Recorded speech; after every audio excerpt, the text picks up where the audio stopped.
Hi, ഇന്ന് നമ്മൾ ഉണ്ടാക്കുന്നത് റവ കേസരിയാണ്. അതിനു മുമ്പായി നിങ്ങൾ ഈ ചാനൽ ഇനിയും സബ്സ്ക്രൈബ് ചെയ്തിട്ടില്ലെങ്കിൽ ദയവ് ചെയ്തൊന്ന് സബ്സ്ക്രൈബ് ചെയ്യുക. അപ്പോൾ നമുക്കതെങ്ങനെ തയ്യാറാക്കുന്നതെന്ന് നോക്കാം. അപ്പോൾ അതിനു വേണ്ടി ഞാനിവിടെ ഒരു പാത്രം അടുപ്പത്ത് വെച്ചിട്ടുണ്ട്. അതിലേക്ക് 1/2 കപ്പ് നെയ്യ് ഒഴിച്ചു കൊടുക്കാം. ഞാനിവിടെ 5 ഗ്രാം അണ്ടിപ്പരിപ്പും 5 ഗ്രാം കിസ്മിസും എടുത്ത് വെച്ചിട്ടുണ്ട്. അത് നമുക്ക് വറുത്തെടുക്കാം. ഇത് മൂത്തിട്ടുണ്ട്, നമുക്കിത് കോരിയെടുക്കാം. ഇനി ഇവിടെ 1 കപ്പ് റവ എടുത്ത് വെച്ചിട്ടുണ്ട്. അത് നമുക്ക് നെയ്യിലേക്ക് ഇട്ട് കൊടുക്കാം.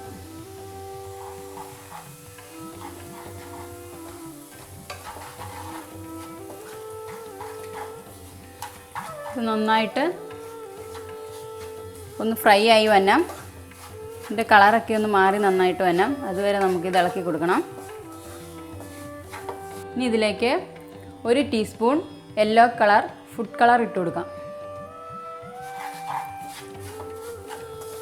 നമ്മുടെ കേസരിക്ക് യെല്ലോ കളർ കിട്ടാൻ വേണ്ടിയാണ് നമ്മൾ ഫുഡ് കളർ ചേർത്തത്. ഇതിൻ്റെ കളർ മാറുന്നിടം വരെ ഒന്ന് ഫ്രൈ ചെയ്തെടുക്കണം. ഇപ്പോൾ ഇതിൻ്റെ കളറൊന്ന് മാറി വന്നിട്ടുണ്ട്. ഇനി നമുക്കിതിലേക്ക് 2 കപ്പ് തിളച്ച വെള്ളം ഒഴിച്ചു കൊടുക്കാം.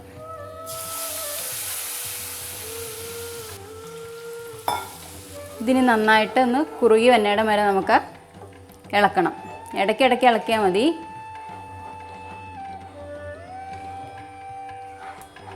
ഇനി ഇതിലേക്ക് 1 കപ്പ് പഞ്ചസാരയും കൂടി ഇട്ട് കൊടുക്കാം. ഇനി പഞ്ചസാരയിൽ നിന്നും കൂടെ കുറച്ചുകൂടെ വെള്ളം ഇറങ്ങും. അപ്പോൾ അതും കൂടെ ഒന്ന് ശരിക്കും ഒരുമാതിരി കുറുകണയിടം വരെ നമുക്ക് ഇളക്കണം.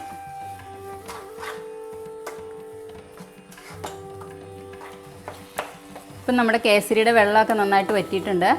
ഇനി നമുക്കിതിലേക്ക് എടുത്തു വെച്ചിരിക്കുന്ന അണ്ടിപ്പരിപ്പും കിസ്മിസും കൂടെ ഇട്ട് കൊടുക്കാം.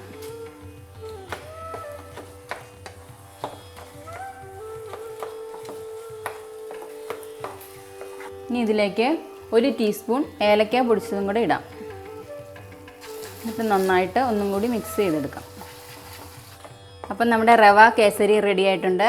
എല്ലാവരും ട്രൈ ചെയ്ത് നോക്കണം, അഭിപ്രായം പറയണം. സബ്സ്ക്രൈബ് ചെയ്യാത്തവർ സബ്സ്ക്രൈബ് ചെയ്യണം. അപ്പോൾ നമുക്കിനി മറ്റൊരു വീഡിയോയിൽ കാണാം. ബൈ.